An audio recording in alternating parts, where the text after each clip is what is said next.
parce que vous voyez bien qu'ici, mes lignes de sel sont restées au-dessus et que la bougie est en train de baisser. Nous sommes en dessous. Voilà pourquoi je suis en positif ici.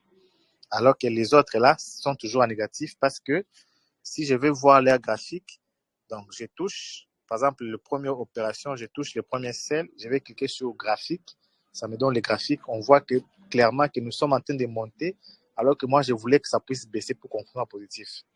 Je rentre sur l'onglet trade, ici, les dernières positions c'est en bleu, je suis en positif, mais vous voyez que malgré cela, les positions que j'ai prises, on ne peut même pas atteindre $1 parce que j'ai pris des risques très réduits. La somme des pertes qui sont des pertes là-haut, c'est même pas $1. Donc, malgré que j'ai ouvert plusieurs positions, je ne suis même pas en train de faire $1 parce que j'ai pris un risque très faible. Je vais augmenter un peu les risques. Je prends les dernières opérations, je prends son graphique. Cette fois-ci, au lieu de prendre, vous voyez au milieu ici, entre sell et buy, au milieu là, je clique là où il y a 0.01. On appelle ça les lots. C'est quoi un lot? C'est juste un risque à prendre, un niveau de risque à prendre. Et les lots commencent, selon l'actif qu'on est en train de trader, commence par un petit lot. Il y a un lot qu'on peut augmenter jusqu'à atteindre un grand lot. Là, par exemple, je suis à 0.01. C'est ça le plus petit lot que j'ai sur ces graphiques ici. Si je veux augmenter, je vais par exemple mettre, au lieu de 0.01, je mets 0.10. Donc, ça veut dire que j'ai quitté de 0.01 à 0.10. Et je clique sur Sell. On va voir ce que ça va donner. J'ai cliqué sur Sell. La position où j'ai pris avec 0 points, c'est la dernière position ici. C'est la dernière position. Elle a commencé toujours en négatif. Et vous voyez que ça, les autres positions n'atteignaient même pas moins $1, mais elle est déjà à moins $1. Ça évolue très vite, contrairement aux autres que j'avais pris avant. Pourquoi? Parce que j'ai augmenté le risque. Si c'est en négatif, ça sera grand. Si c'est en positif, ça sera aussi grand. Vous voyez, on est à moins 1. Je rentre encore sur, si vous savez passer en positif, ouais, ça va passer en positif. Bon, ce n'est pas encore passé en positif. Si je rentre encore ici, cette fois-ci, je vais prendre un risque au lieu de 1, de 0.01, donc 0.10. Au lieu de prendre ce risque-là, je vais encore augmenter ça. Je vais prendre par exemple la 0.90 et je fais Sell. Je fais Sell. Si ça passe, c'est la dernière position ici, qui est à 0.09. Si ça passe en dessous, ça sera en positif. Tant qu'on est au-dessus de cette ligne-là de sel, sur les graphiques, tant qu'on est au-dessus de ces prix ici, c'est positif et négatif. Quand on va passer, quand la bougie va passer en dessous, ça se met que ça va être positif. Et vous voyez que lui, il évolue très vite, on est déjà à moins 3. Si c'est en gain, ça sera aussi rapide. Si c'est en négatif, ça sera aussi rapide. C'est ça qu'il faut comprendre, comment est-ce qu'on augmente les risques. C'est pour cela qu'il faut faire attention avec la notion des risques. Lorsqu'on va parler des notions de risque, il faudrait tirer beaucoup attention parce que c'est là que beaucoup de gens peuvent gagner beaucoup d'argent ou perdre beaucoup d'argent s'ils ne font pas attention. Voilà, on est déjà à $3 sur la dernière position, alors que les autres, les positions d'avant n'atteignent même pas $1. Mais la dernière position, comme j'ai augmenté les risques, déjà à $4. Et si je rentre encore augmenter les risques, cette fois-ci, au lieu de 0.90, je mets par exemple 3 et je fais Sell. On va voir ce que ça va donner. C'est la dernière position, vous voyez. Quand c'est en négatif, comme j'ai mis à 3, c'est déjà moins $19. Ça veut dire que je peux perdre déjà beaucoup d'argent ou gagner beaucoup d'argent. C'est déjà moins $19, moins 16. Ça passe déjà,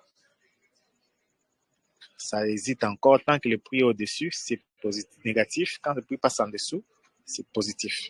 Donc, ça hésite. Sur le graphique, on peut voir, tant que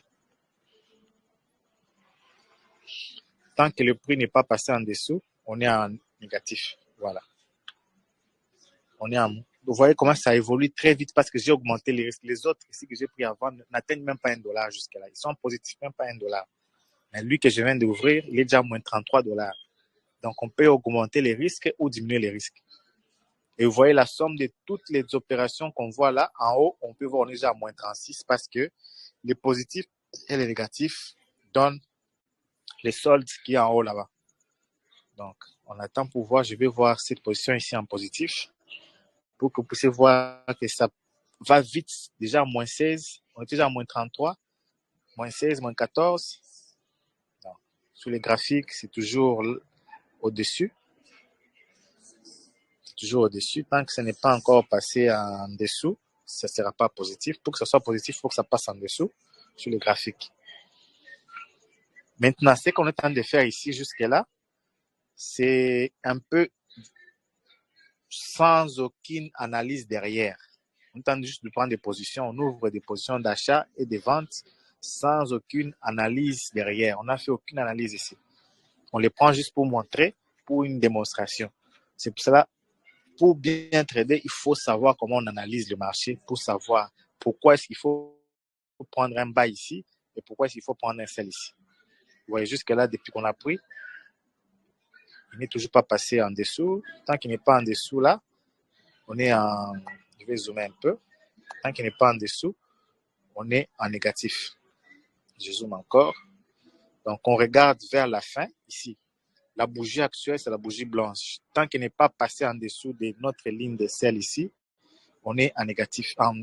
C'est quand ça va passer, quand sa bougie va être en dessous, c'est à ce moment qu'on va être positif. Donc, jusque-là, on est encore à moins 16, moins 10. Ça commence à bouger un peu, moins 10. Moins 10. Ici, on est déjà à 6 $. Donc, si je ferme ça, je gagne ces 6 $ là. Ça devient moins 5. Donc, parce que, puisque là, le marché, voilà, on est déjà passé à 11 $ et l'autre 4 $, 10 $. Donc, on est déjà en positif. Et vous voyez que la somme de toutes les positions, malgré que les autres ici sont en négatif, mais comme le risque ici est petit, contrairement à ici où le risque est grand, les positifs dominent et vous voyez que les soldes en haut là-bas, il est 14,59 $. Donc, si je ferme toutes les positions à ce moment ici, je gagne, on est déjà plus que ça. Voilà, 48 $. 20 $ ici, 48 $ là-bas. On est déjà en solde là-bas au-dessus des 60 $, 57 à 60 $. Si je ferme toutes les positions à ce moment ici, mon solde qui était de 3000 sur les comptes, on voit ici j'ai 3000. Je n'ai aucune transaction fermée dans les trades. Si je ferme toutes les positions ici, j'aurai la somme qui est là-bas au-dessus des 40 $. Voilà comment est-ce que ça évolue ici. Donc, c'est ça qu'on appelle prendre les risques. Si je vais fermer, je n'ai qu'à glisser. Je clique sur le bouton fermer. Je ferme cette opération-là. Quand je viens dans l'historique, je vais voir que j'ai fermé avec 40 $. Je rentre encore, je peux fermer cette opération qui est à 20 $. Je glisse, je clique sur fermer. Sur le bouton jaune, ça ferme. J'ai fermé avec 20 $, 40 $. Et vous voyez que mon solde à la fin, c'est déjà 3060. Je rentre ici. Je peux fermer toutes les positions ici, bien que les autres ici n'ont pas donné les positifs. Je peux fermer toutes les positions. Je touche une des transactions. Je viens à la fin, on a opération en masse. Je touche là et je peux choisir fermer toutes les positions première ligne ou fermer les positions gagnantes seulement ou fermer les positions perdantes ou fermer carrément toutes les positions. Je prends le premier onglet, je ferme toutes les positions. Voilà, j'ai fermé tout et vous voyez que mon capital qui était à 3000, maintenant il est à 3060. Pourquoi? Parce que les pertes et les gains que j'ai fermés avec ici, les pertes sont minimes, c'est presque 0, quelque chose, même pas $1. Et le gain, j'ai au moins 40 $ ici, et puis 20 $ là-bas, et puis ça sont des miettes. Voilà pourquoi je suis passé à une balance qui était, à la fin, on peut voir la balance des soldes, qui était à 3000 quand j'ai commencé. Maintenant, nous sommes à 3060 $.41.